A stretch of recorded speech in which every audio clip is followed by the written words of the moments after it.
Dis-le triste. Je me battrai jusqu'à la réussite. Content. Je me battrai jusqu'à la réussite. Utilise les mains, bébé. D'accord. D'accord? Horrifié. Je me battrai jusqu'à la réussite. Fatigué. Je me battrai jusqu'à la réussite.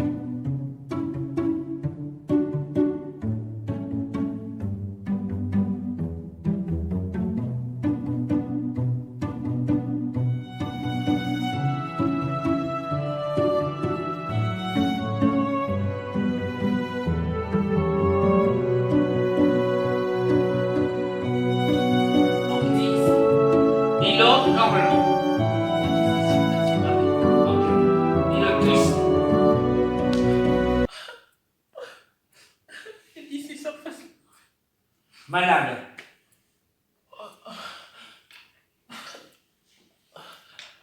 Ici.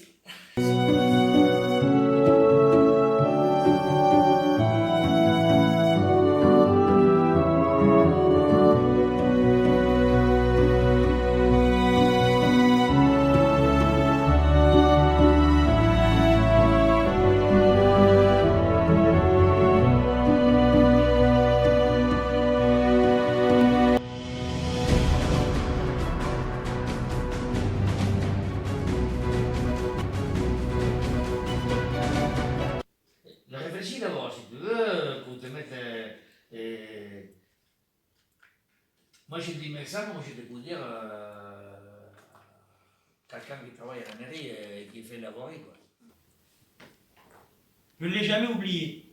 Je n'ai jamais été obligé de l'apprendre par écrit. Elle reste gravée dans ma mémoire.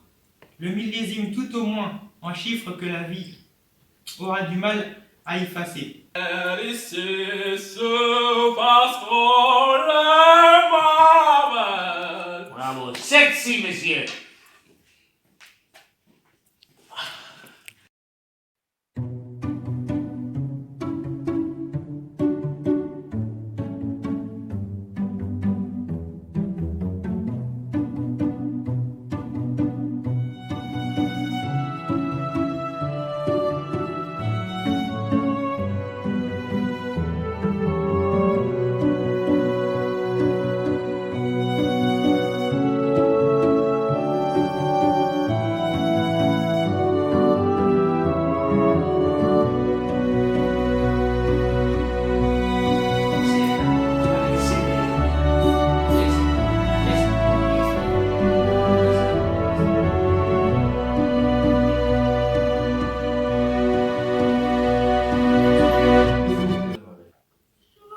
Souci à tort ou à raison, mon mariage avec la mort de mon père. Dans le temps qu'il existe d'autres liens sur d'autres plans, entre ces deux affaires, c'est possible. J'ai vu que les hommes n'ont jamais marché sur la Lune. Une autre fois, j'ai vu que la Terre est plate. Et il y a quelques jours, j'ai appris que les chats sont en réalité des petits hommes verts déguisés. Et ça, je tiens de source sûre. Cela peut vous paraître absurde, mais 15% des Américains croient en ces théories. Pourquoi les jeunes pour la paix? Comme le disait avec sagesse le gourou Romana Marchi, ce qui doit arriver arrivera. Ce qui ne doit pas arriver n'arrivera pas. Pensez-y une minute. Cela signifie-t-il que l'histoire était déjà écrite? Cela signifie-t-il que, quels que soient les projets que nous entreprendrons, même si nous voulons apporter ne serait-ce qu'une once de bien-être à quelqu'un, nos efforts seront inutiles si ça ne doit pas arriver? Je pense qu'il est important d'évoquer le sujet du harcèlement et de le supprimer le plus vite possible, car si on veut les jeunes pour la paix, il faut d'abord la paix pour les jeunes. En effet, on en parle souvent, mais malheureusement, nous ne trouvons pas beaucoup de solutions pour régler ce problème. Les jeunes se font bien souvent juger à cause de différences physiques ou mentales, mais c'est vraiment bête, car la différence prouve qu'on est quelqu'un, on est une vraie personne. Donc il faut assumer ces différences, ne pas en avoir honte, au contraire en être fier. Déjà, dans Rhinocéros, Ionesco montrait qu'être seul contre une majorité de personnes, c'est vraiment quelque chose de très difficile. Mais c'est très important de garder ses propres idées. Depuis maintenant un certain temps, la jeunesse a su manifester sa présence et se faire entendre. Car il est vrai que les jeunes sont souvent négligés ou non écoutés, alors qu'ils ont de bonnes idées qui font avancer notre monde. Notamment lors des marches pour le climat. Certes, les jeunes bâclent leur cours du jeudi, cependant, c'est pour une bonne cause qui nous concerne tous.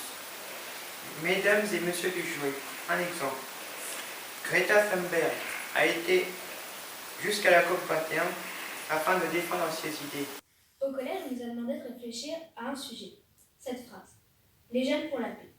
Et après, on nous a demandé d'écrire une thèse. Voici la mienne. En premier lieu, cette phrase m'évoque l'avenir. Donc nous, mais aussi nos enfants. Et cela m'évoque aussi la paix et la réconciliation de deux parties. Mais il n'y a pas que du positif, non. Ce sujet me fait penser à la guerre. Et la guerre, c'est des actes avec des conséquences pour la vie. Et de ce raisonnement, j'en suis venue à me dire, les jeunes doivent-ils assumer la paix ?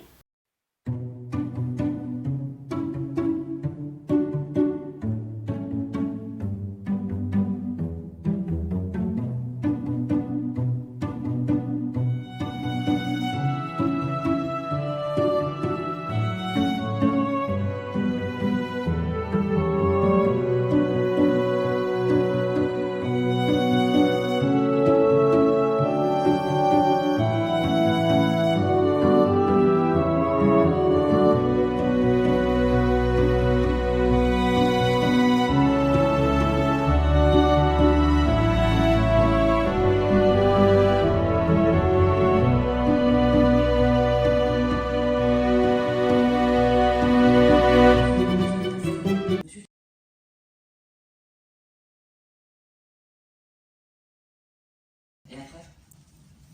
Donc, il faut assumer ces différences, ne pas en avoir honte, au contraire, en être fier, porter au jour ces différences.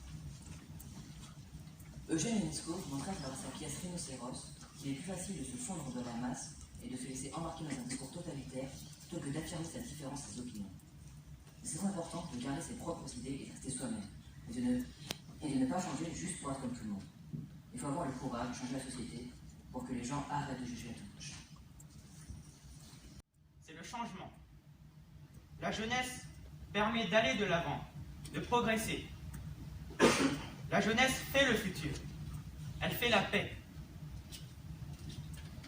Mon discours portera aujourd'hui sur la jeunesse et l'impact qu'elle a et aura sur notre futur, et surtout sur notre planète.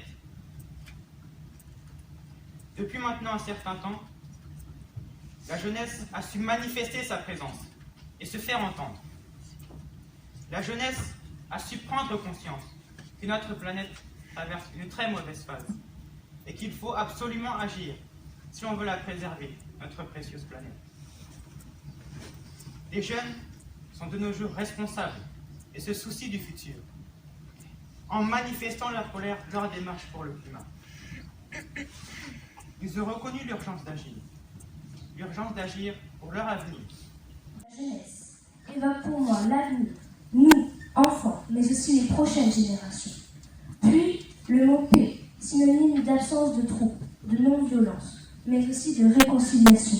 Car pour que la paix existe, il faut malheureusement qu'il y ait eu un conflit, une guerre. Les guerres, ce sont de terribles actes ayant d'énormes conséquences pour l'avenir. C'est le cas de la Première Guerre mondiale, dont nous avons célébré les 100 ans, la signature de la paix. Car oui, il y avait eu la guerre. Une première seulement, car allait bientôt suivre la seconde, avec toutes ces maisons détruites, ces enfants se retrouvant sans parents, ces parents se retrouvant sans enfants, sans oublier ces jeunes gens morts pour leur patrie et l'avenir de leurs enfants, et donc notre avenir. Je crois qu'il est nécessaire de parler de cette époque où la France était en guerre, car à cette époque où la jeunesse était appelée à donner sa vie pour la patrie, le rôle de jeune pour la paix n'était pas équivoque. Seulement aujourd'hui, pourquoi se bat-on? Pour quelle paix? Pourquoi les jeunes continuent-ils d'être portés comme seuls responsables d'un monde meilleur? Pourtant, les guerres continuent d'exister. Doit-on encore longtemps sacrifier la jeunesse au service d'une paix éphémère? Les jeunes doivent-ils encore et toujours assumer la paix? Cet effet boule de neige. C'est pour cela que l'éducation et l'apprentissage sont des choses importantes. Ces dernières, grâce à des lieux comme l'école, forgent notre culture et notre connaissance du monde. En effet, l'école offre aux élèves une bonne culture en leur faisant découvrir des œuvres littéraires, cinématographiques et musicales. Elle permet aussi d'explorer d'autres domaines tels que le sport, la danse, la peinture et bien d'autres choses. L'école permet également de découvrir de grandes figures de notre monde qui ont œuvré pour la paix, qui, parce qu'elles ont connu la guerre, voulaient offrir un avenir meilleur au monde. Par exemple, Simone Veil, rescapée de la Shoah, qui deviendra ministre de la Santé en mai 1974 et dépénalisera l'IVG, interruption volontaire de grossesse. Pour faire entendre sa voix, elle était comme moi, devant un auditoire, et prouva à une assemblée presque exclusivement masculine qu'elle croyait en ce pourquoi elle se battait. Autre figure, Malala Yousafzai. Militante pakistanaise pour les droits des femmes, elle s'opposa aux talibans qui tentaient d'interdire la scolarisation des filles à Mingora. En 2012, elle prouva que malgré son jeune âge et la guerre faisant rage dans son pays, elle était tout aussi apte à parler et tenir des convictions qu'un adulte.